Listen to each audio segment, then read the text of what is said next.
Question number 2A solve किया था। आज हम लोग उसी सीरीज में क्वेश्चन नंबर 2B सॉल्व करेंगे। अब क्वेश्चन नंबर 2B और 2A एक दूसरे को और है, दोनों में से एक आप सॉल्व करेंगे फॉर 10 मार्क्स, है कि नहीं, 10 मार्क के लिए। एडमिशन भी 10 मार्क के लिए था, जिसमें आपको जनरल एंट्रीज पूछी गई थी। और अभी नेक्स्ट जो सम है 2B हम देखेंगे कौन से चैप्टर से है। तो कैसे समझ में आएगा कि ये कौन से चैप्टर से है, कौन से चैप्टर से है। देखो, सबसे पहले तो आपको क्वेश्चन पे फोकस करना है, क्वेश्चन रीड करना है अच्छे से। सबसे पहले दिया है वहां, the balance sheet of Shiv Shakti traders Mumbai is as follows, partners share profit and losses 5:2:3। अभी इसका पीएसआर रेशियो है 5:2:3। ये बहुत इंपॉर्टेंट है। और शिव शक्ति ट्रेडर्स है मुंबई से, इनकी फर्म है। फर्म में 3 पार्टनर है गाइस, क्योंकि बैलेंस शीट में दिख रहे हैं 3 नाम, राज, राहुल, नितिन। बैलेंस शीट के ठीक नीचे एक सेंटेंस दिया है आपको, जिसमें दिया है राहुल रिटायर्ड।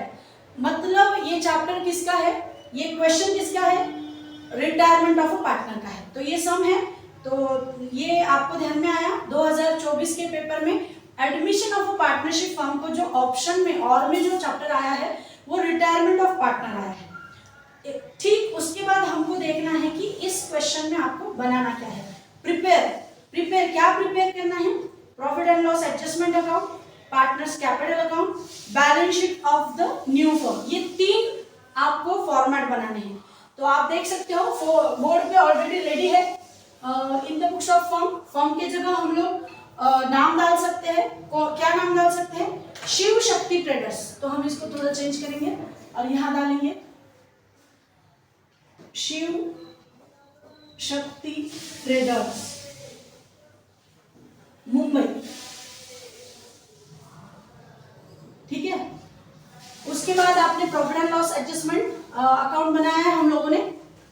क्योंकि अकाउंट है तो डेबिट क्रेडिट आएगा, लेफ्ट में डेबिट, राइट में क्रेडिट, और आपके 4 कॉलम आएंगे उसके, particular amount rupees, particular amount rupees. Second जो है आपका अकाउंट जो आपको बनाना है और जो बताया है सब में, पार्टनर्स कैपिटल अकाउंट। तो पार्टनर्स, तीनों पार्टनर्स के सेपरेट कॉलम, क्योंकि अकाउंट है तो लेफ्ट में डेबिट, राइट में क्रेडिट। हाँ, particular Raj amount rupees, Rahul amount rupees, Nitin amount rupees, particular Raj amount rupees, Rahul amount rupees, Nitin amount rupees. अब इसमें रिटायर्ड कौन हो रहा है, राहुल, यानी कि सेकंड नंबर का पार्टनर रिटायर हो रहा है। उसके बाद हमने बनाया है बैलेंस शीट। बैलेंस शीट ये फाइनेंशियल स्टेटमेंट है, तो इसको डेबिट क्रेडिट नहीं आएगा, डायरेक्ट आएगा लायबिलिटीज, असेट, और 2 कॉलम हमने बनाए हैं, अमाउंट रुपीस, अमाउंट रुपीस के, अमाउंट रुपीस, अमाउंट रुपीस के। ऐसे ये फॉर्मेट है, ठीक है। अब हम लोग स्टार्ट करते हैं क्वेश्चन सॉल्विंग को, है ना। सबसे पहले कोई भी क्वेश्चन के एडजस्टमेंट रीड करनी है। एडजस्टमेंट रीड करके जिस जिस चीज पे एडजस्टमेंट है उस पर हम टिक मार्क करेंगे। तो पहली एडजस्टमेंट है, the assets were revalued as under. सबसे पहले है plant and machinery is to be depreciated by 10%। तो प्लांट एंड मशीनरी पे tick mark. RDD is to be और इंक्रीज अप टू ₹1,500। तो डेटर्स पे भी एडजस्टमेंट है। Building is appreciated by 10%, building पे भी एडजस्टमेंट है। स्टॉक पे एडजस्टमेंट है, नीचे दिया है सेकंड नंबर की एडजस्टमेंट है, the goodwill of retiring partner is valued at ₹12,000 and the remaining partner decided the goodwill be written back in their new profit sharing ratio which will be 5:3। अभी ये goodwill है। और last में बोला है कि Rahul, amount due to Rahul at the time of retirement is to be transferred to his loan account. अब इसमें ऐसा दिया है कि राहुल जब वो रिटायर होगा तो पूरे बिजनेस में से उसका जितना शेयर है, कैपिटल का, प्रॉफिट का, एक्यूमुलेटेड प्रॉफिट का, रिवैल्यूएशन प्रॉफिट का, गुडविल का, वो पूरा की पूरा शेयर वो लेके जाएगा। तो शेयर लेके जाएगा तो हम लोग उसको कैश में नहीं पे कर रहे हैं, हम लोग उसको क्या कर रहे हैं, loan, as a loan liabilities में बताएंगे, ठीक है। गाइस, हम सम स्टार्ट करते हैं। सबसे पहले हम लायबिलिटीज पोस्ट करेंगे। क्रेडिटर्स कहाँ आएगा, लायबिलिटीज में। जरा अमाउंट बताओ, 30,000। कोई एडजस्टमेंट नहीं है, हम सेकंड नंबर के कॉलम में लिखेंगे इसको। उसके बाद है बिल्स पेएबल। बिल्स पेएबल पे भी कोई एडजस्टमेंट नहीं है, तो ये भी कहाँ लिखेंगे हम लोग, सेकंड कॉलम में। अमाउंट 1,800। अभी जो नेक्स्ट वो है general reserve. General reserve accumulated profit है, ये तीनों पार्टनर में डिस्ट्रीब्यूट होगा। हम एक लाइन छोड़ के सेकेंड लाइन पे लिखते हैं बाय जनरल रिजर्व। अब ये एक लाइन क्यों छोड़ी मैं बताती हूँ आपको।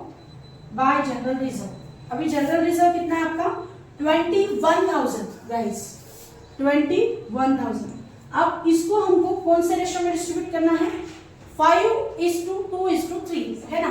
तो 5:2:3, 5 + 2 2 + 3 टोटल कितनी हुई 10। 21,000 को टोटल से डिवाइड करेंगे तो कितना आया 2,100 है ना।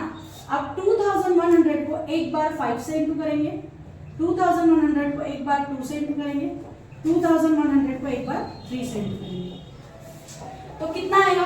फर्स्ट आया 10,200, सेकंड आया 4,200, थर्ड आया 6,300।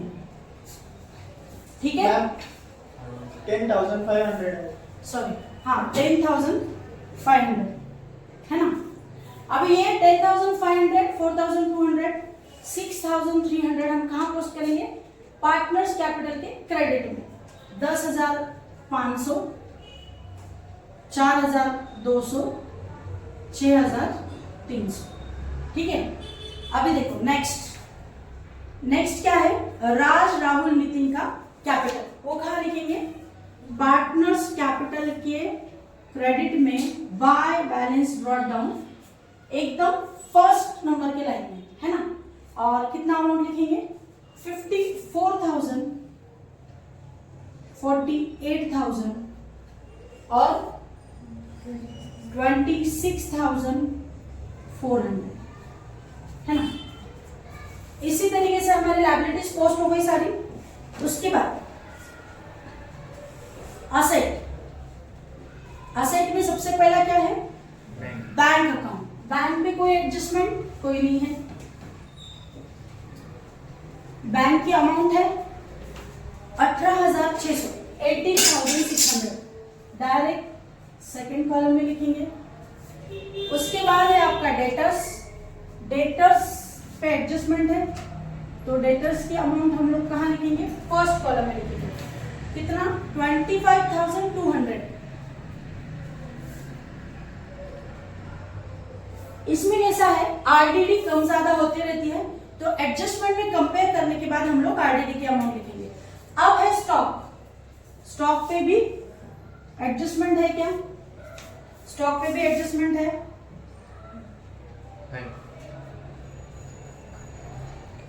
स्टॉक पे भी एडजस्टमेंट है। स्टॉक पे है, बिल्डिंग पे है, प्लांट एंड मशीनरी पे भी है ना, यानी सब पे है सिवाय बैंक के।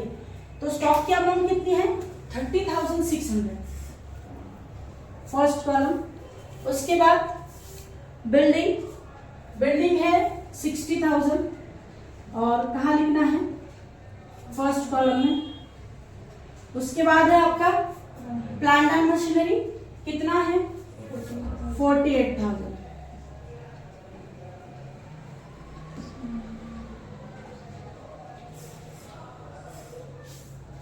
इसके साथ हमने लायबिलिटीज और असेट पोस्ट कर दिया।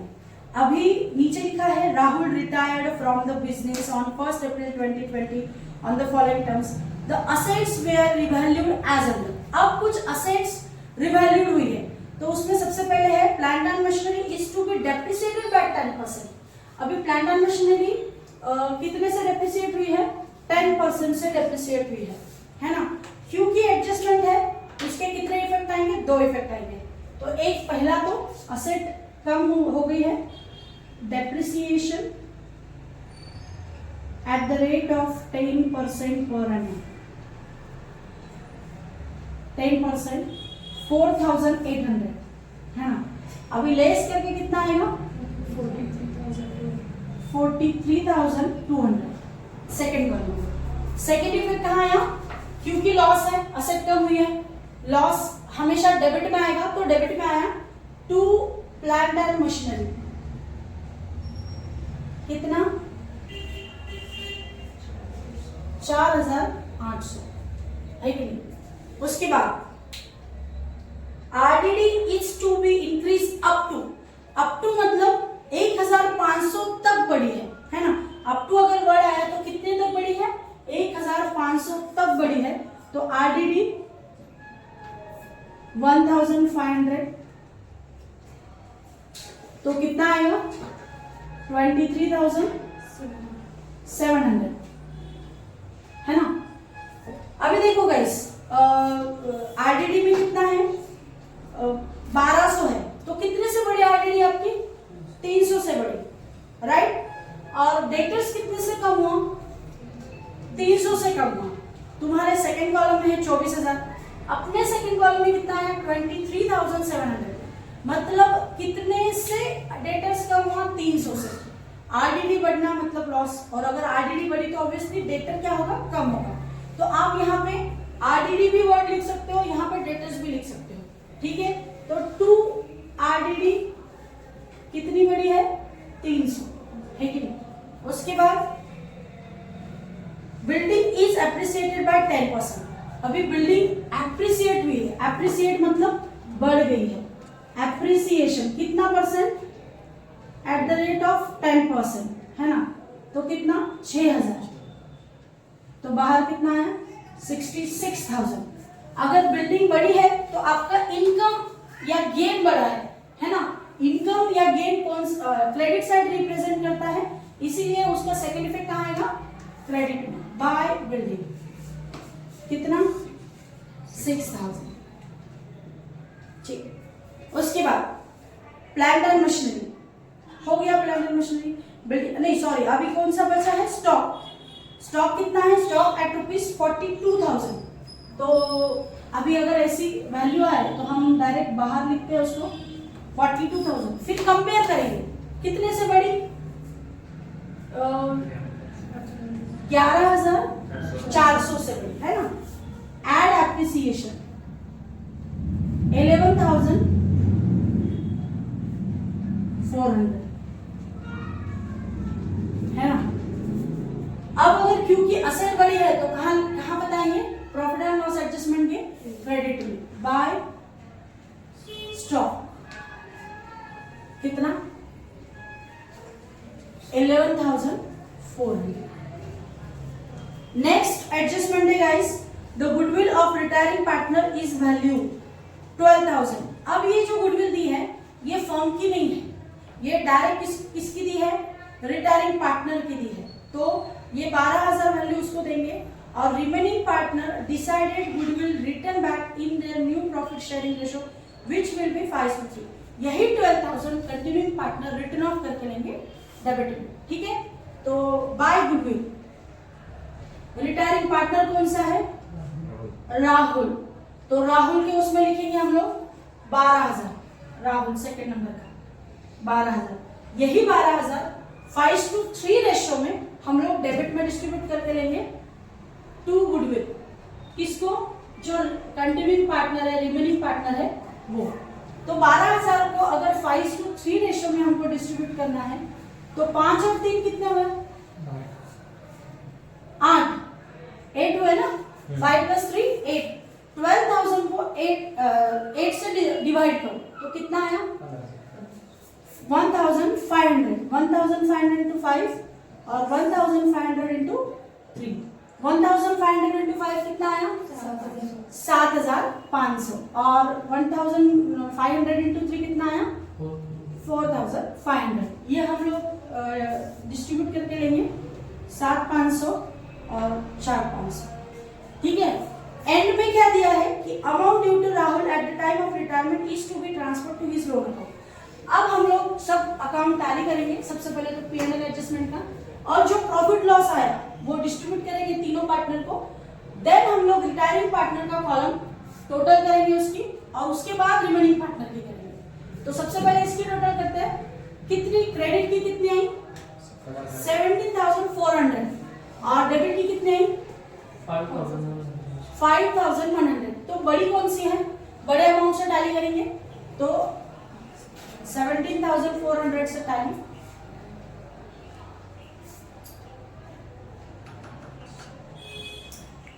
To profit obviously credit side अगर तुम्हारी बड़ी है तो it's denote a profit, credit बड़ी है और डेबिट छोटी है तो डेबिट में डिफरेंस आया और प्रॉफिट आया। 17,400 में से 5,100 लेस करने के बाद कितना आएगा? 5,100 मतलब 17,400 में से 5,100 लेस करना है 12,300 12,300। अब ये 12,300 किसको किसको देंगे? पहला कौन है? राज, दूसरा राहुल, तीसरा नीति। अभी देखो 12,300 कौन से रेशियो में डिस्ट्रीब्यूट करेंगे गाइस? अगेन 5:3 5:2:3 5:2:3 में डिस्ट्रीब्यूट करेंगे तो कितना? 12,300 डिवाइडेड बाय 10 कितना आया? 1,230 इंटू 5 1,230 इंटू 2 1,230 इंटू 3 तो कितना आएगा? फर्स्ट का 6,150 और इसका 2,460 और तीसरे का यस 3,690 है ना। तो 6,150 2,460 3,690 ठीक है। अभी यही हम लोग कहाँ ट्रांसफर करने वाले हैं? क्रेडिट में by profit and loss adjustment account bracket में प्रॉफिट है ना। कितना? सबसे पहले 6,150 दो नंबर पे 2,460 और 3 नंबर पे 3,690 ठीक है। अब इसके बाद जो रिटायर हो रहा है पार्टनर उसका कॉलम पहले टैली करेंगे।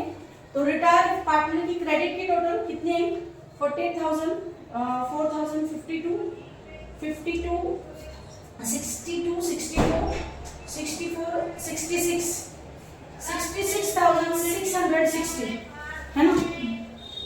66,660 एक बार चेक कर लो। 48 प्लस 4 52 प्लस 10 62 64 66 66,660 है ना। अभी बड़ी अमाउंट इसकी है क्योंकि डेबिट में तो है नहीं कुछ तो 66,660 से हम टैली करेंगे और सेम दोनों तरफ भी टैली के अमाउंट लिख के हम सबसे पहले यहाँ लिखेंगे टू राहुल्स लोन अकाउंट कितना? 66,660। ये सेम कहाँ ट्रांसफर करेंगे? लायबिलिटीज में राहुल्स लोन अकाउंट और सेकेंड कॉलम में 66,660। अभी नेक्स्ट देखो, अभी दोनों की टोटल करनी है तो सबसे पहले इसकी करेंगे। देखो 26 6 32 32 35 35 36 यस 36,390 और ऑब्वियसली कौन सी बड़ी है? क्रेडिट की बड़ी है और क्रेडिट में से डेबिट लेस करके बताओ। अभी जो आएगा वो टू बैलेंस कैरी डाउन है और वही हम नीचे लिखेंगे बाय बैलेंस ब्रॉट डाउन। कितना है? 31,890 ठीक है। अब उसके बाद इसकी टोटल 54,000 10,500 और 6,150 64 70,650 है ना। 70,650 ऑब्वियसली क्रेडिट की बड़ी है डेबिट की छोटी है। 70,650 में से 7,500 जाने के बाद कितना रहता है? 63,150 तो यहाँ लिखेंगे 70,650 और यहाँ लिखेंगे कैरी डाउन। अभी यही कैरी डाउन ब्रॉट डाउन में यहाँ लिखेंगे।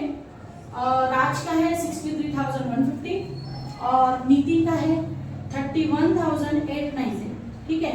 यही हम लोग कहाँ लिखेंगे? कैपिटल में, सॉरी लायबिलिटीज में कैपिटल अकाउंट में। पहला कौन है?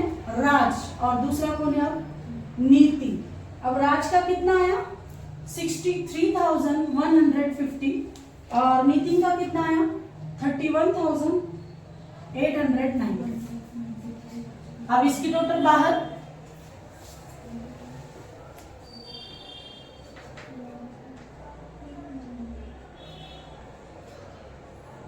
$95,040। ठीक है, अब एंड में क्या करना है आपको? बैलेंस शीट की टैली करनी है। अभी देखो,